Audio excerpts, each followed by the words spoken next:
Oke, selamat pagi. Saya memperkenalkan software open source ya dari OpenWRT. Fungsinya apa sih? Fungsi dari OpenWRT itu banyak, seperti mikrotik, sederhananya seperti mikrotik. Tapi mikrotik yang lebih sederhana. Mikrotik itu kan lebih ribet, sedangkan OpenWRT ini lebih simpel. Oke, kita langsung saja masuk ke softwarenya ya. Karena kita menggunakan IP defaultnya 2.1, kita langsung aja login. Di sini kita menggunakan perangkat hardwarenya yaitu Raspberry Pi 3 model B. Apa sih kelebihannya pakai OpenWRT itu? Pertama kita perkenalkan yaitu kita memakai OpenClass. OpenClass itu adalah software yang mirip seperti mikrotik. Kenapa seperti itu? Karena software ini bisa membagi trafik, jadi bisa memisahkan trafik yang kita tentukan sendiri. Ini contoh config-nya ya, config kita bagi ya. Kita sementara ini menggunakan ISP Telkomsel, tapi yang didirect ke port Singapura. Apakah penggunaan VPN itu legal atau ilegal? Legal. Selama port ISP itu dibuka, berarti port ISP tersebut mengizinkan bahwa penggunaan port tersebut legal untuk digunakan untuk direct ke proxy Singapura.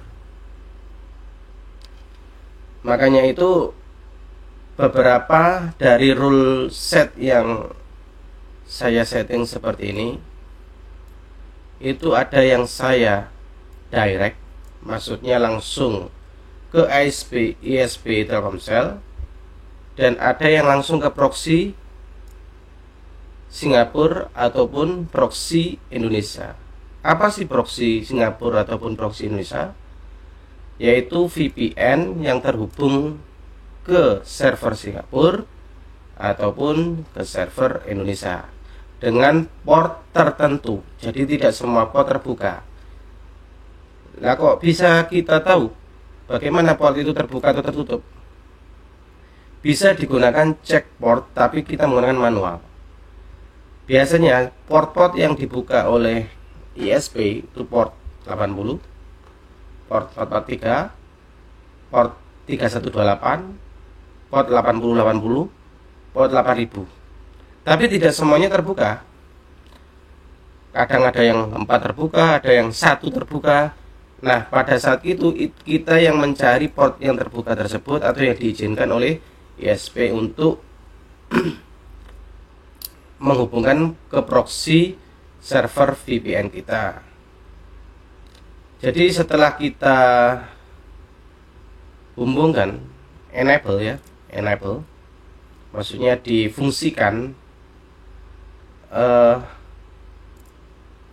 nanti akan seperti ini.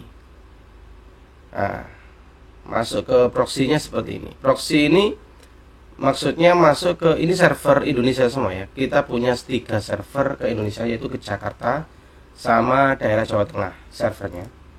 Ini pingnya besar, mungkin lagi gangguan di servernya ya.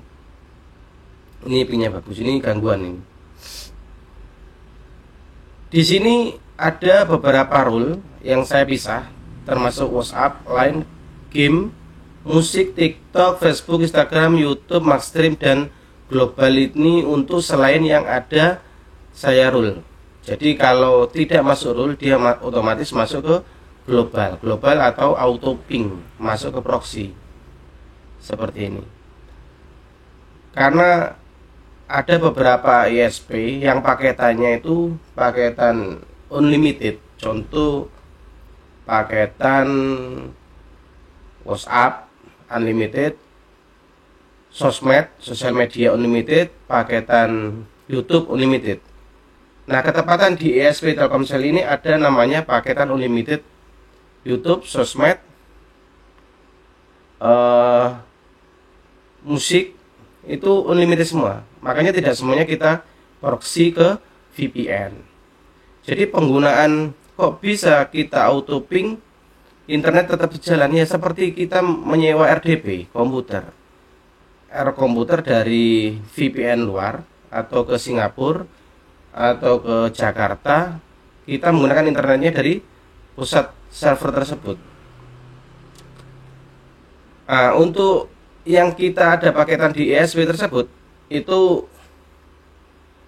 contoh kita di sini WhatsApp itu kita beli paketan unlimited, jadi kita direct langsung. Dan untuk yang tidak ada paketannya, otomatis kita hubungkan ke proxy server. Jadi seperti ini. Ini seperti bisa traffic pada saat kita main game, otomatis kita langsung ke ISP terdekat. Tapi pada saat kita untuk nonton musik atau TikTok, itu langsung ke ISP terdekat, karena sesuai paketan Instagramnya. Apakah nggak lag? Tidak lag. Nanti di sini kita sediakan namanya cost over inevitable, yaitu pemisah traffic. Jadi setiap pemakai kita limit.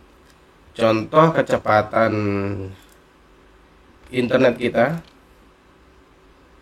seperti ini, kita tes. Ini adalah salah satu contoh.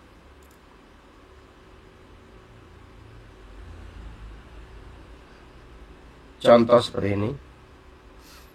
Jadi kita harus tahu bagaimana kita membagi internet tersebut. Itu tergantung internet kita. Kok bisa kenceng bang? Ya, karena kita bagi tadi. Ada yang ke proxy, server proxy, ada yang ke ISP terdekat. Jadi bandwidthnya itu terbagi dua.